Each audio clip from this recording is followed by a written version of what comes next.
दिल को छू लेने वाली कहानी।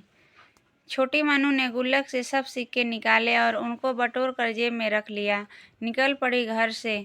पास ही केमिस्ट की दुकान थी। उसके जीने धीरे धीरे चढ़ गई। वो काउंटर के सामने खड़े होकर बोल रही थी, पर छोटी सी मनु किसी को नजर नहीं आ रही थी। ना ही उसकी आवाज़ पर कोई गौर कर रहा था। सब व्यस्त थे। दुकान मालिक का कोई दोस्त बाहर देश से आया था, वो भी उससे बात करने में व्यस्त था। तभी उसने जेब से एक सिक्का निकाल कर काउंटर पर फेंका। सिक्के की आवाज़ से सबका ध्यान उसकी ओर गया। उसकी तरकीब काम आ गई। दुकानदार उसकी ओर आया और उससे प्यार से पूछा, क्या चाहिए बेटा? उसने जेब से सब सिक्के निकाल कर अपनी छोटी सी हथेली पर रखे और बोली, मुझे चमत्कार चाहिए। दुकानदार समझ नहीं पाया। उसने फिर से पूछा। वो फिर से बोली, मुझे चमत्कार चाहिए। दुकानदार हैरान होकर बोला, बेटा यहाँ चमत्कार नहीं मिलता। वो फिर बोली, अगर दवाई मिलती है तो चमत्कार भी आपके यहाँ ही मिलेगा। दुकानदार बोला, बेटा आपसे यह किसने कहा? अब उसने विस्तार से बताना शुरू किया अपनी तोतली जबान से। मेरे भैया के सर में ट्यूमर हो गया है।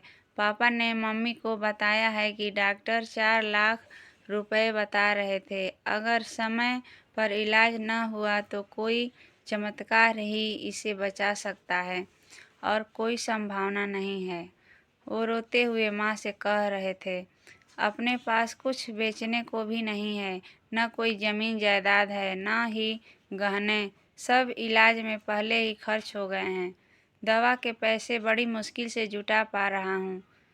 वो मालिक का दोस्त उसके पास आकर बैठ गया और प्यार से बोला, अच्छा कितने पैसे लाई हो तुम चमत्कार खरीदने को? उसने अपनी मुट्ठी से सब रुपए उसके हाथों में रख दिए। उसने वो भी रुपए गिने। 21 रुपए 50 पैसे थे। वो व्यक्ति हंसा और मनु से बोला, तुमने चमत्कार खरीद लिया, चलो मुझे अपने भाई के पास ले चलो। वो व्यक्ति जो उस केमिस्ट का दोस्त था, अपनी छुट्टी बिताने भारत आया था और न्यूयॉर्क का एक प्रसिद्ध न्यूरोसर्जन था। उसने उस बच्चे का इलाज 21 रुपए 50 पैसे में किया और वो बच्चा सही हो गया। प्रभु ने मनु को चमत्कार बेच दिया। वो बच्ची बड़ी श्रद्धा से उसको खरीदने चली थी, वो उसको मिल गया। प्रभु सबके पालनहार हैं। उनकी मदद ऐसे ही चमत्कार के रूप में मिलती रहती है। बस आवश्यकता है सच्ची श्रद्धा की। यह एक सत्य घटना पर आधारित कहानी है। कहानी अच्छी लगी हो तो इसे ज़्यादा से ज़्यादा लाइक और शेयर करें।